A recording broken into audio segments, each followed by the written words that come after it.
Hello, hello, Awesome Soul back again, and I am eager to report the fact that the EMP module is now actually good for once in its life. So, as you'll see throughout the video here, I have upgraded the Stormbringer, the mech that you probably have seen a few times on this channel, equipped with Blink, EMP, previously the Power Booster, 3 large lasers, and then 4 of the Tesla Novas. That was the old setup. But for this setup, I found that the weapons it carried, it didn't really need the power booster. So taking that out and adding a little bit more armor to it, and just leaving that CPU to help regenerate and also have a larger power pool was a bit better for at least the bot it is. I still haven't found a good use personally for the weapon energy module, as it's called now.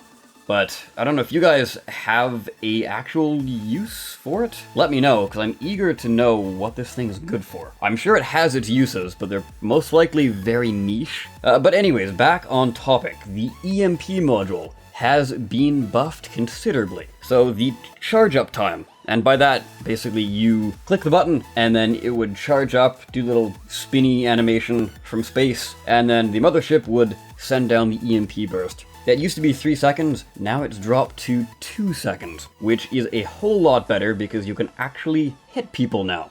Obviously, it's still skill-based. You have to think about where they're going. You never aim for where they are with the EMP module. You have to aim for where they're going, and you have to hope that they actually do end up in that general direction and not just take a turn somewhere else or stop or even notice the EMP. So it's still skill-based, definitely. But now it's absolutely worth the insane CPU investment. It is the most, correct me if I'm wrong here, but it's the most CPU-intensive module out there. A 305, I think? Or 310, I can't quite remember off the top of my head, unfortunately. But point is, it's a lot of CPU and you're spending in this thing, so obviously you would want to make it worth the investment. And before, it wasn't.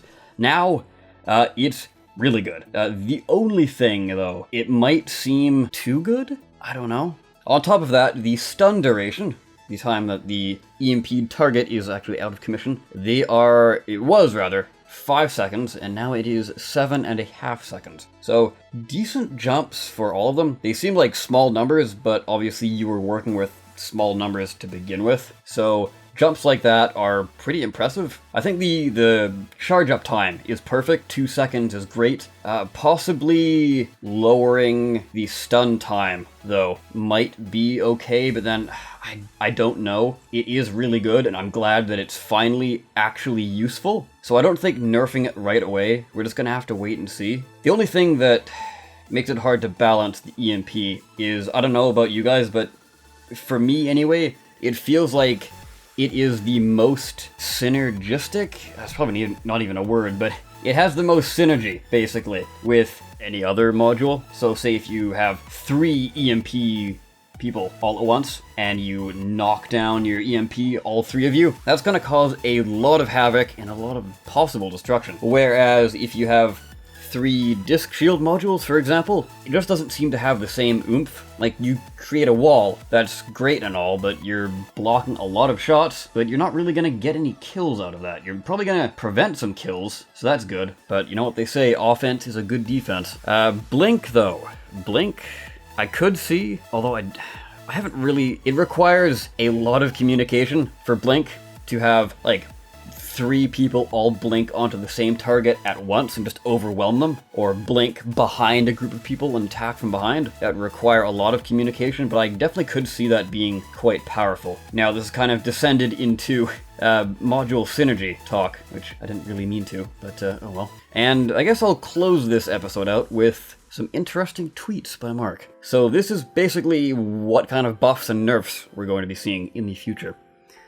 So he says, he basically feels that plasma burst damage is too powerful, especially when it comes to lower CPU bots, is what he was trying to get at. Now, the Chain Shredder is also a tiny bit overpowered, he says, especially when it comes to crystals. Like, crystals feel too squishy, so he's going to buff them as well. On top of that, there was the last thing here. When it comes to the IND, or the Ion Distorter. He feels it's a bit underpowered, and the stats, because obviously they keep track of what weapons enter into matches, so the stats for the Ion Disruptor are actually very low, obviously meaning that not a lot of people are using them. And as fun as they are to use, I can see why people aren't using them.